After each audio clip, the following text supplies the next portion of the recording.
Compass FM, the widest music variety. What an amazing song to lead into a chat with the Mayor of the Waimakariri District, Dan Gordon. Morning, Dan. Morning, Gary. Circle of Life yesterday, a very, very sombre day. You were representing the Waimakariri at the Memorial Wall yesterday. Yes. Tell us about that. What were your feelings? What were you feeling? Well, like everyone, you feel very sombre. I knew people that passed away, as I'm sure you did as well. So, as you hear the names read out, the first name actually was a person with a read out, Joe Poyo. It's a young chap that's connected with this district. His parents live here.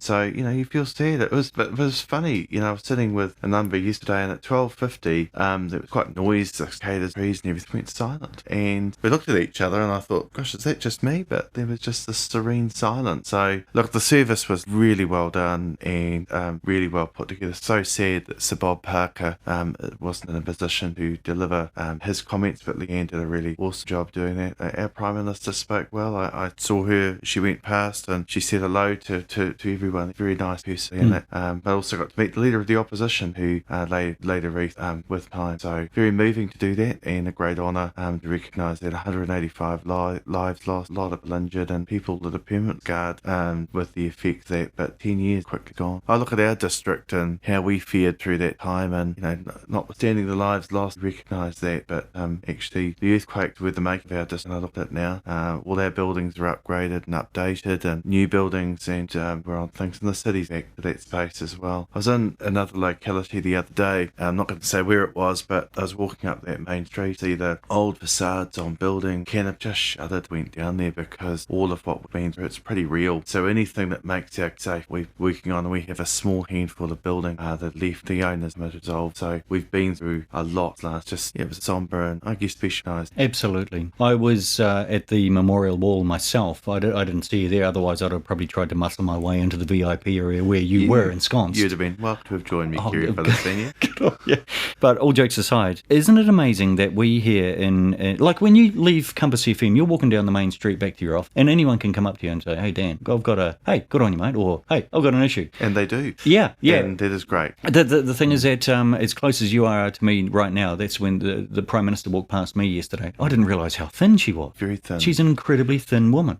Straight after her was Patsy Reddy, the Governor General. Incredible, again, within probably a metre away. We are so fortunate in this country. Whilst we are celebrating, and maybe celebrate's not the right word, as we are commemorating what was ultimately one of the biggest events in New Zealand history, that anywhere else in the world, not only everyone is locked away with COVID, but, the Prime Minister walked past within a metre and a half of me yesterday.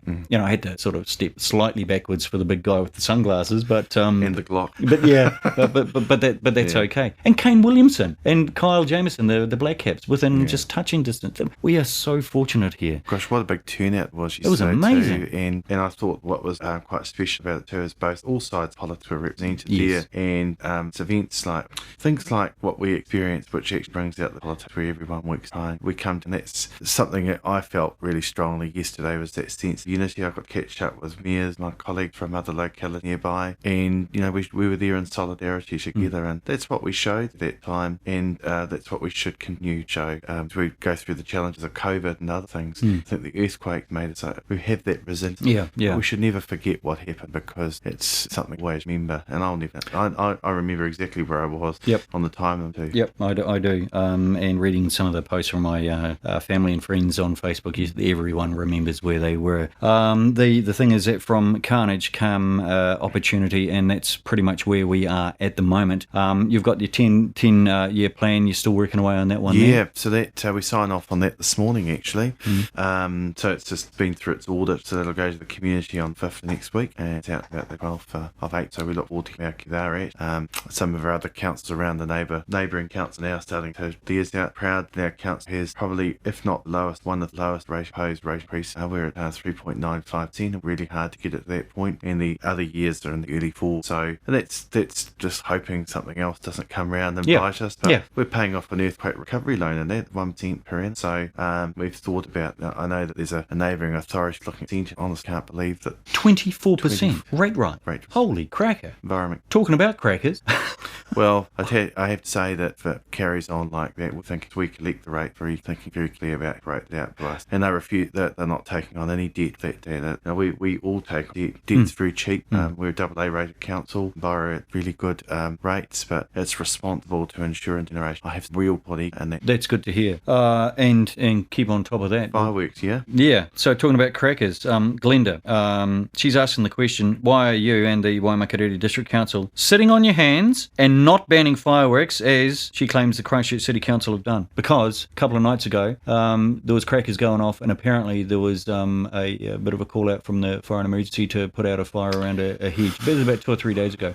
So the question is: are you sitting on your hand? And has Christchurch City Council, have they banned it? Look, I don't know. I must look at what the city's done, but I indicated some years ago a bylaw. We went as far as we could. It's not legally possible to ban. If I could, I would. I personally, I have nothing against fireworks, but where I be directors with inflicted display and where they're properly managed, unfortunately, what happens is what's good there is store them and just a response to them sets animals up. Whether in public events where people enjoy them, won't come in, they can be made really meaningful. That's where I'd fear, and in fact, we'd have argued for that through local government. You'll inform we've argued minister government. Okay. So well, they don't want to make the change. Yeah. And so, no, I appreciate Glenda's concerns. One we share. We're looking at the moment about whether we might. I was going to say reignite. That's the wrong word, but open that discussion again. But be interested to know what the city has done, because if they have found a method of banning it, it's we open it to that. What we're advised that we put in place bylaw, but it's not enforceable because there's central government legislation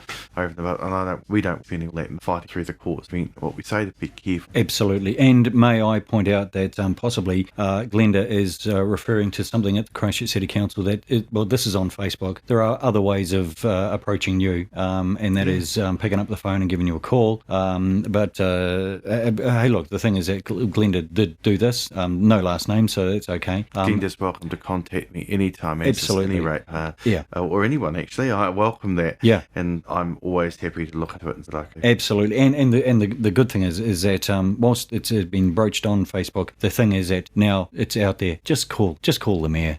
Give Dan a call. He's nice. 021 906 437. That's my number. 021 906 437. Feel free to call me. Is that your password for anything on the internet at all? I'm not disclosing that, Kerry.